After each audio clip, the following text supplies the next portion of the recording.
नमस्कार, आर्या न्यूज देख रहे हैं आप। मैं हूं आपके साथ विपुल पांडे। बुलेटिन की शुरुआत करेंगे बड़ी खबर के साथ।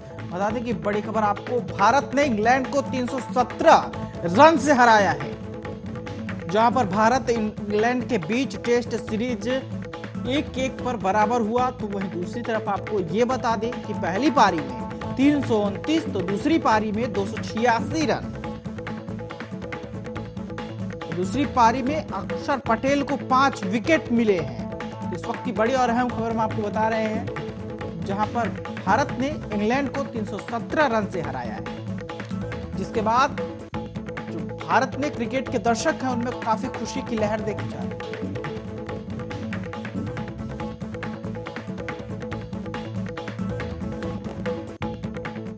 इसी बीच बढ़ते अगली खबर की ओर। अयोध्या में आपको बता दें कि रामलला को सीएम ने पोशाक भेंट की है। इस वक्त की बड़ी और अहम खबर हम आपको बता रहे हैं, जहां पर अयोध्या में रामलला को सीएम ने पोशाक भेंट की है। भेंट की हुई पोशाक जो है रामलला के द्वार पहुंच गई है। और बता दें कि डिजाइनर मनीष त्रिपाठी पोशाक लेकर सीएम योगी आदित्यनाथ के पास पहुंचे थे। इसके बाद रामलला को ये खादी की सुंदर जो पोशाक है उसे पहनाई जाएगी।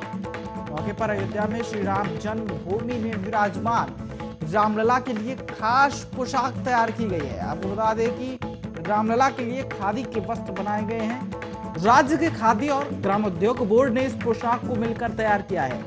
फैशन डिजाइनर मनीष त्रिपाठी ने इसे सीएम योगी आदित्यनाथ को सौंपा था। उसके बाद मनीष त्रिपाठी ने इस पोशाक को खुद डिजाइन किया है। पीले और लाल रंग के कपड़े से तैयार की गई रामलला की पोशाक बेहद सुंदर दिखती है। आज रामलला को सीएम की तरफ से भेंट की गई है पोशाक।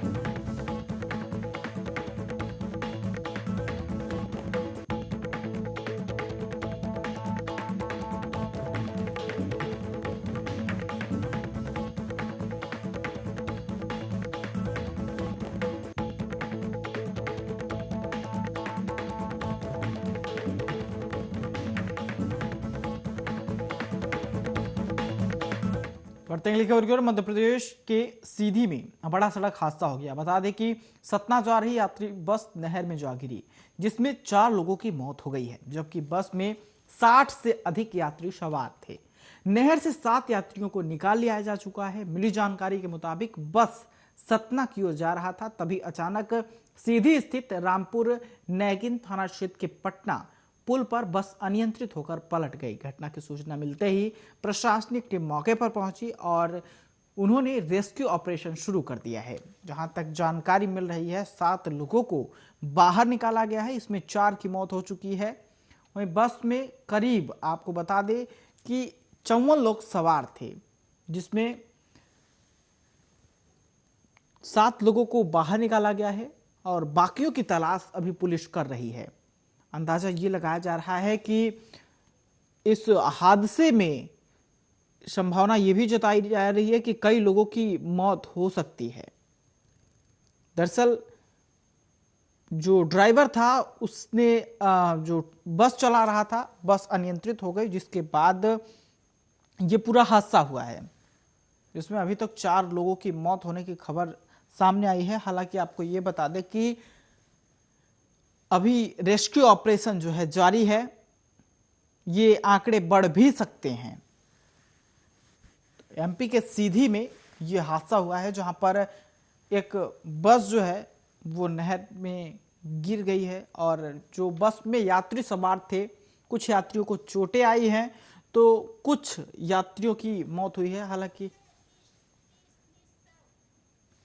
तो अभी तक जो जानकारी स्पष्ट हो पाई है, अभी तक 30 लोगों की मौत हुई है। जो 30 शव अभी तक रेस्क्यू के दौरान निकाले गए हैं, 30 शव बरामद किए गए हैं। हालांकि अभी और भी ये आंकड़े बढ़ सकते हैं। इस पे अंदाजा ये लगाया जा रहा है। बस में तकरीबन 57 यात्री सवार थे।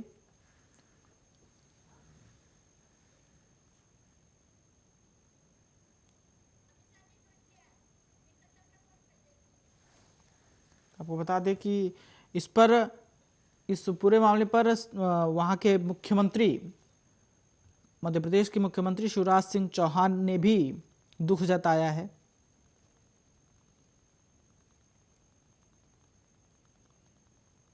उन्होंने ट्वीट करते हुए लिखा है कि मध्य प्रदेश में जो हादसा हुआ है ये भयानक है और राहत बचाव कार्य के लिए जो प्रशासनिक अधिकारी हैं वो तैयार रहें। तो वहीं आपको बता दें कि अमित शाह की तरफ से भी, गृह मंत्री अमित शाह की तरफ से ट्वीट आया। उन्होंने लिखा है कि मध्य प्रदेश के सीधी जिले में जो बस हादसा हुआ है वह बहुत दुखद है। मैंने मुख्यमंत्री शिवराज सिंह चौहान जी से बात की है। स्थानीय प्रशासन राहत व बचाव के लिए हर संभव मदद पहुंचा रहा है। मैं मृतकों के परिजनों के प्रति गहरी संवेदना व्यक्त करता हूं व घायलों के शीघ्र स्वस्थ होने की भी कामना करता हूं। आपको बता दें कि सीधी बस हादसे में अभी तक जो है बचाव कार्य जो लगातार जारी है और अब तक करीब आंकड़े जो कि हमने आपको बताया कि लगातार बढ़ रहे हैं, तो अभी आंकड़े जो हैं 35 पहुंच चुके हैं। 35 शव बाहर निकाले लिए गए हैं और आला अफसर सहित पुलिस प्रशासनिक अमला घटना स्थल पर पहुंच चुका है। और जो घायल हैं, लगातार जो आंकड़े बढ़ रहे हैं, जो लोग निकल रहे हैं, उन्हें लगातार अस्पताल में भेजा जा रहा है। तो हालांकि ये आंकड़े धीरे धीरे बढ़ रहे हैं, लगातार ये आंकड़े बढ़ते जा रहे हैं, जिसमें अभी तक 3500 बाहर निकाल लिए गए हैं और धीरे धीरे धीरे ये आंकड़े बढ़ रहे हैं। दरअसल जो मजदूर थे और जो लोग वहां से सतना से, ये जो सीधी से ये सतना बस जा रही थी और नहर के में जो गिरा है, हादसा हुआ है, उसमें काफी, आपको बता दें कि ज्योतिरादित्य सिंधिया ने भी ट्वीट किया है। उन्होंने लिखा है कि सीधी से सतना जा रही बस के नहर में गिरने से हुए हादसे में कई नागरिकों के दुखद निधन पर मेरी गहरी संवेदनाएं हैं। ईश्वर से प्रार्थना है कि वे सभी दिवंगत आत्माओं को शांति प्रदान करें एवं शोकाकुल परिजनों को यह आघात सहन की शक्ति दें। इस तरीके से लगातार ट्वीट किए जा रहे हैं और खुद मुख्यमंत्री इस पूरे मामले की जानकारी पर जुटे हुए हैं।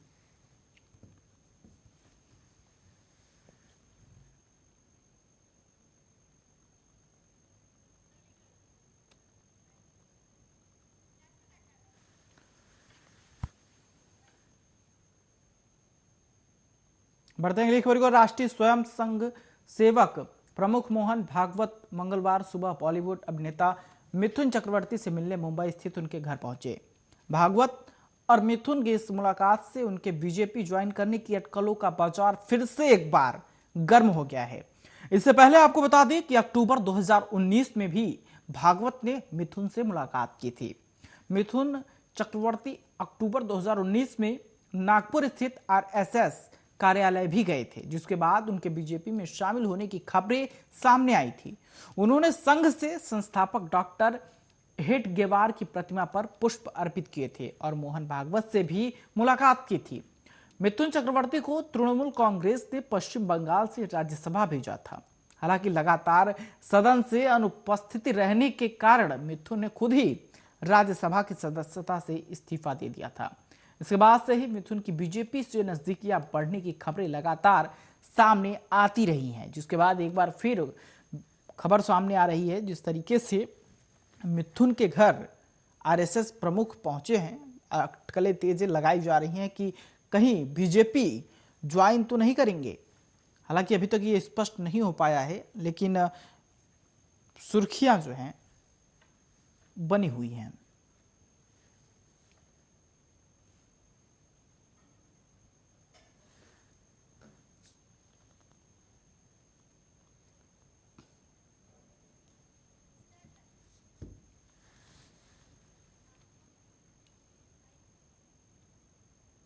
बढ़ते हैं अगली खबर की ओर। अभिनेता संदीप नाहर ने कथित तौर पर खुदकुशी कर ली है।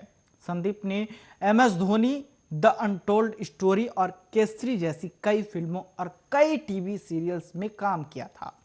मुंबई पुलिस ने कहा है कि नाहर ने मुंबई के गोरेगांव स्थित अपने आवास में कथित तौर पर खुदकुशी कर ली। पुलिस मामला दर्ज कर जांच कर रही है। संदीप नाहर ने पत्नी और हालात से तंग आकर खुदकुशी कर लेने की धमकी भरा वीडियो फेसबुक पर पोस्ट किया था। साथ ही उन्होंने फेसबुक पर विस्तार से घटनाक्रम का जिक्र भी किया। 10 मिनट के वीडियो में संदीप नाहर कह रहे हैं कि मुझे आपने कई फिल्मों में देखा होगा, MS धोनी में मैंने छोटू भैया का किरदार निभाया था। आज यह वीडियो बनाने का मकसद ये है कि हमारी जिंदगी में कई प्रॉब्लम चल रही है।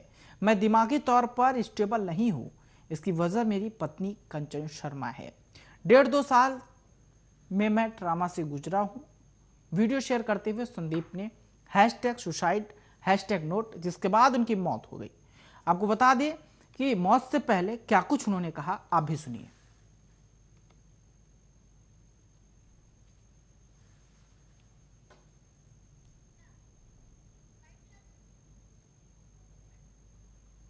बातें, एक ही बातें रिपीट करना, रोज लड़ना, 365 दिन में से मैं कह रहा हूँ 200 बार सुसाइड की बातें करना, मर जाऊंगी तुझे फंसा दूंगी, तेरा करियर स्पॉइल कर दूंगी, तेरे खानदान को फंसा दूंगी। तो ये सुन के मैं बहुत ही इरिटेट हो चुका हूँ। मैं उसको हर बार पॉइंट पे समझाता हूँ, कंचन देखो ये बात ऐसे नहीं ऐसे है, ऐसे नहीं ऐसे है, इस चीज़ को समझो। वो मेरी फैमिली को गालियाँ देती है, मेरी माँ से इतनी नफरत करती है, मेरे हर परिवार वाले को। आजकल ऐसा टाइम आया कि मैं उनका फ़ोन नहीं उठा पाता इसके सामने, और बहुत सारी चीज़ें हैं, बहुत सारी चीज़ें ख़राब हो चुकी हैं, इतनी ख़राब हो चुकी है कि मैं अब ले नहीं पा रहा हूँ। दिमाग में इतना स्ट्रेस इसने दे दिया है। काम को लेकर यहाँ बॉम्बे में स्ट्रेस होता है, हर चीज़ को लेकर होता है, बट काम का स्ट्रेस फिर भी झेला जा सकता है, बट ये औरत का स्ट्रेस है, ये झेलना बहुत मुश्किल हो चुका है। मुश्किल इसलिए हुआ है कि ये काफ़ी ऐसी बातें मुझे बोल देती है, ऐसी बातें बोल देती है जिसका मेरी लाइफ में बिल्कुल भी कोई वैलिड पॉइंट नहीं। मैं बोल के थक चुका हूँ। ये मेरा नाम किसी से भी जोड़ देती है। मैं 2 साल से इसके साथ हूँ, 24 घंटे हम साथ में रहते हैं, उठना बैठना हर चीज़ें होती हैं, लेकिन ये कहीं ना कहीं शक का कोई इलाज नहीं होता। शक करती है, हर चीज़ पे लड़ती है, और इसका लड़ना नॉर्मल लड़का नहीं है। जैसे साइको होते हैं, मतलब एक होता है शराबी इंसान, जो दारू पीता है और लड़ता है, लेकिन जब उसकी दारू उतर जाती है तो वो नॉर्मल हो जाता है ना। नॉर्मली ऐसा होता है, उसको गिल्टी फील भी होती है, उसको अपनी गलतियों का एहसास भी होता है। बट इसके केस में ऐसा है, अगर ये लड़ती है, उसको कोई बात बुरी लगती है तो वो उसके दिमाग में बैठ जाती है। बैठ इतने गंदे तरीके से जाती है, उसको निकालना बहुत मुश्किल होता है। ये कितनी रातें ख़राब कर देती है। इवन अभी जैन की बात है, जैन में ये घर से भाग गई थी, मैं रात को उसको ढूंढने गया था। ये ऐसे काम करती है और बहुत सारी बातें होती हैं। कब तक इसका वो करूँ। इसकी मम्मी बहुत साथ देती है। इसकी मम्मी का कहना है कि मैं तेरी ज़िंदगी बर्बाद हो, हर तरह के केसेस बताती है, मैं ये केस हो जाएगा वो। एक्चुअली क्या है, इसकी मम्मी, इनके घर में 2 बहनों की भी लव मैरिज हुई है, तो इसकी मम्मी ने इनके दोनों जीजाओं को भी अंदर करवाया था। अभी वो मेरे को बोलती है, हर बात पे अपनी बेटी को बोलती है जाके पुलिस कंप्लेंट करो। किस बात बुनियाद पे? फेक चीज़ों पे, फेक झूठ बोल के आप केस बना सकते हो। ये क्या बातें हैं? औरत को एटलीस्ट दर्जा दिया गया है किसी चीज़ों का, तो उसका मिसयूज़ क्यों करते हो? और ये सब बातें कहाँ से आती हैं? आप रिश्ते बनाना चाहते हो या बिगाड़ना चाहते हो? रिश्ता बनाने के लिए आपको ये सब बातें नहीं लानी चाहिए ज़िंदगी में। अगर रिश्ता आपको अच्छा रखना है, आप इसकी मम्मी ऐसी बातें करती है, और ये कंचन भी यही बातें करती है। इवन इसका एक किस्सा हुआ था 2015-16 में। इसका जो एक्स था, जिसके साथ ये 6 साल रही है, मैं इसको किस तरह से इसके कल उस पर इसके ऊपर लांछन नहीं लगा रहा हूँ कि ऐसी थी वैसी। मैं पॉइंट बोल रहा हूँ कि इसने अपने एक्स को भी झूठे केसों में अंदर करवाया। 3-4 महीने वो बेचारा अंदर रह के आया, दिव्या ज्योति उसका नाम था। तो ये सेम पॉइंट मेरे साथ कर रही है, और इसी जिद की वजह से इसने मुझसे शादी की थी उस टाइम पे कि मैं ये कर दूँगी वो। मैंने तरस करके इस पर शादी की। तरस में चलो यार, मुझे लगा ऐसा कोई नहीं है, कर लेता हूँ। आज नहीं, इसकी लाइफ ख़राब हो जाएगी। बोल रही थी मुझे मर जाऊँगी, पंखे में लटकने की आदत, सुसाइड की बातें करती है। तो उस पॉइंट पे मैंने कर दी। फिर ये मेरे घर आई, ये 2019 की बात मैं बोल रहा हूँ, और उस टाइम पे हमारी बात हुई थी कि यार कि शादी हम कर रहे हैं, बट घर में नहीं बताएंगे। अगर जमी तो चलाएंगे, नहीं जमी तो फिर अलग हो जाएंगे, है ना। किसी को इतना डिस्क्लोज नहीं करते। फिर वो हमारी नहीं बनी आपस में, तो फिर मैं कोरोना की वजह से घर गया था। जब कोरोना की वजह से मैं घर गया था, तो उस टाइम पर इस लड़की ने मेरे घर पे आने की बात की, तो इसको उसका मैरिज सर्टिफिकेट चाहिए था। तो मेरे घर वालों ने अच्छे से इसका वेलकम किया। घर पे आते ही ये वहाँ 5-6 बार क्लेश कर चुकी थी। घर आई, 18 जून को आई थी, आई थिंक जून को आई थी। बढ़ते हैं अगली खबर की ओर। कोरोना वायरस लॉकडाउन की वजह से मनरेगा के तहत काम की मांग में देश के कई राज्यों में देखने को मिली थी। कर्नाटक के कलबुर्गी जिले के होन्नाकिरांगी गांव के लोग भी कोविड-19 के दौरान काम मिलने से महात्मा गांधी राष्ट्रीय ग्रामीण रोजगार गारंटी योजना यानी कि मनरेगा कार्यक्रम की तारीफ कर रहे हैं। गांव में काम करने वाले एक मजदूर ने कहा कि पहले गांव से लोग शहरों में जाते थे, लेकिन अब अपने इलाके में ही लोगों को रोजगार मिल रहा है। उन्होंने कहा कि काम का वेतन भी 10 दिनों के भीतर दिया जा रहा है। कलबुर्गी के अधिकारियों के मुताबिक जिले में मनरेगा योजना के तहत शिक्षित लोग भी रोजगार मांग रहे हैं। कलबुर्गी कृषि विभाग के असिस्टेंट डायरेक्टर ने कहा कि मनरेगा के तहत होना किरांगी पंचायत में करीब 45,000 पौधों का लगाए गए हैं और मनरेगा शहरों की तरफ होने वाले पलायन को रोकने में भी मदद कर रहा है। दरअसल लॉकडाउन के दौरान शहरों से लोगों के वापस गांव में जाने पर मनरेगा के कामों की मांग में बढ़ोतरी आई थी, जिसके बाद आपको बता दें कि लगातार मनरेगा के काम मिलने से जो प्रवासी मजदूर थे उन्हें कहीं ना कहीं राहत मिली। और आपको बता दें कि मनरेगा काम करने के बाद समय से वेतन मिलने से जो शिक्षित लोग हैं, पढ़े लिखे लोग हैं, अब वो भी मनरेगा जैसे काम रोजगार की मांग कर रहे हैं, उन्होंने कहा है। और अधिकारियों ने ये साफ बात स्पष्ट किया है कि जो शिक्षित लोग हैं वो भी अब लॉकडाउन की वजह से जो बेरोजगार हुए हैं वो भी इस रोजगार की मांग कर रहे हैं।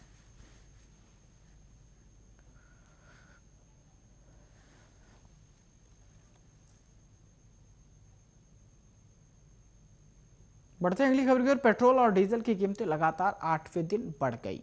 दिल्ली में पेट्रोल डीजल की कीमत में 30 पैसे से लेकर 35 पैसे तक की बढ़ोतरी हुई है। राष्ट्रीय राजधानी में पेट्रोल 30 पैसे बढ़कर 89 रुपये 29 पैसे प्रति लीटर और डीजल 35 पैसे बढ़कर 89 रुपये 70 पैसे प्रति लीटर पहुंच गई है। पिछले 8 दिनों में पेट्रोल की कीमत में 2 रुपये 36 पैसे प्रति लीटर की बढ़ोतरी हुई है, जबकि राष्ट्रीय राजधानी में डीजल की दर में 2 रुपये 91 पैसे प्रति लीटर की वृद्धि हुई है। कांग्रेस और अन्य विपक्षी दलों ने पेट्रोलियम उत्पादों के दामों में बढ़ोतरी की आलोचना करते हुए सरकार से इन पर तुरंत टैक्स कम किए जाने की मांग की। पेट्रोलियम मंत्री धर्मेंद्र प्रधान ने संसद में कहा था कि पेट्रोलियम उत्पादों पर उत्पाद शुल्क घटाने का फिलहाल कोई विचार नहीं है। भारत को पेट्रोलियम ईंधन की जरूरत के लिए 80% आयात पर निर्भर करना पड़ता है।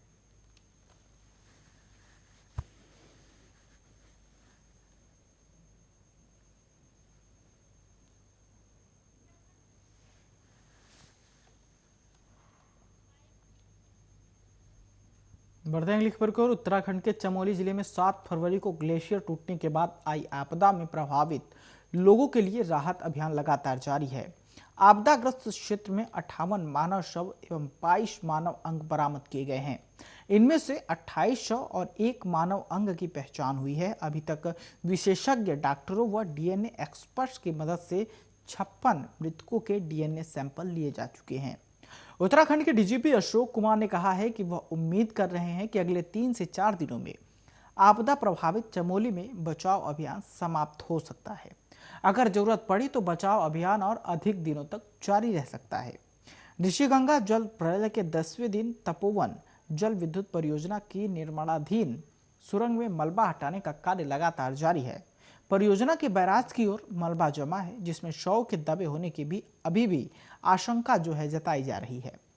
उत्तराखंड के सिंचाई मंत्री सतपाल महाराज ने कहा है कि ग्लेशियरों पर नजर रखने के लिए अलग विभाग बनाया जाएगा। जैंडी व तपोवन क्षेत्र में आई जल प्रलय की कहानी अलकनंदा नदी बयां कर रही है। नदी का मटमैला पानी को देखकर 9 दिन पहले हुई बर्बादी की तस्वीर साफ झलक रही है। नदी के चारों तरफ मलबे और लकड़ियों के ढेर लगे हैं। नदी में मछलियों के मरने की दुर्गंध अभी भी फैल रही है। नदी किनारे मलबे में आपदा के दौरान बहे लोगों को खोजने में जवान दिखाई दे रहे हैं। साथ ही ऋषिगंगा घाटी क्षेत्र के गांव में भी सन्नाटा पसरा है।